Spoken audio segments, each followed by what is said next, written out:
So I have prepared for you 4 case study examples.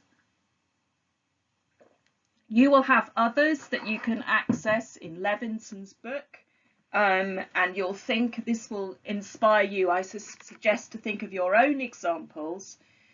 I'm going to, in a minute, go through these slides and simply read them out, and then invite you to reflect on those different case studies for as long or a shorter time as you wish. My suggestion to you is that you engage with the case study in 3 ways. First, just think off the top of your head, what do I think I ought to happen in that situation myself? What would be the right thing to do without me thinking about it too much?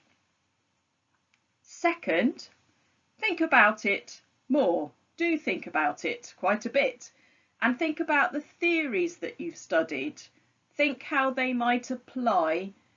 What would you do if you were applying a Kantian perspective in this particular situation?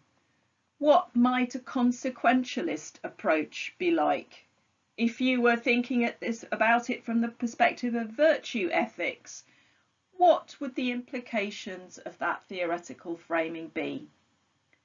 Then, third, and you might want to go away and then come back, pause for a bit, take the second lot of reflection where you engage with the theory and compare and contrast that with what your initial gut instinct was in that particular case. So case 1, an experienced and popular teacher frequently offers extra help after school in their classroom. There is one particular student who they have tutored in a variety of subjects over a 2-year period. During that time, the teacher has emailed the student and texted them using their personal mobile phone and email address. At first, exchanges were general and sometimes unrelated to schoolwork, including pastoral concerns. However, recently the student has started to text the teacher about more personal feelings than they had done previously. Case study 2. Mr. R, a single male teacher, plays football on a local team. One Saturday evening, with teammates socialising and having a few drinks at a local bar, several students from his Year 12 class arrive and buy themselves drinks at the bar.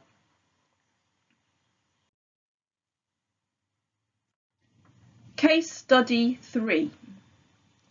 Ms. M, a recently qualified business studies teacher, is approached by a 15-year-old student in her class who is pregnant. The girl is seeking advice from Ms. M, who is her favourite teacher, about whether or not she should have an abortion. Ms. M feels conflicted. She cares about the girl as a professional. She understands that her duty as a teacher is to offer impartial advice to the girl, who is entitled to make up her own mind. However, she feels uncomfortable about her duty not to tell the parents, and she feels compromised by the fact that she personally believes that abortion is wrong. Case study 4. At the Mid-Autumn Festival, a lead teacher in a boarding school was asked by his school principal to organise visiting activities to demonstrate care for the students. After discussing with colleagues, teachers agreed to establish a greeting delegation, inviting the chair of the department to join in visiting student dormitories of some classes on the eve of the festival. On that day, the chair of the department arrived last, complaining, "My husband's family has provided a big dinner and I was supposed to join them."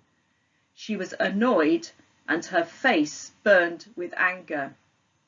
And this is a real example. You can find it in the reading that I've included at the bottom of the slide, and you can read about it in a lot more detail if that's an example that you think might be interesting.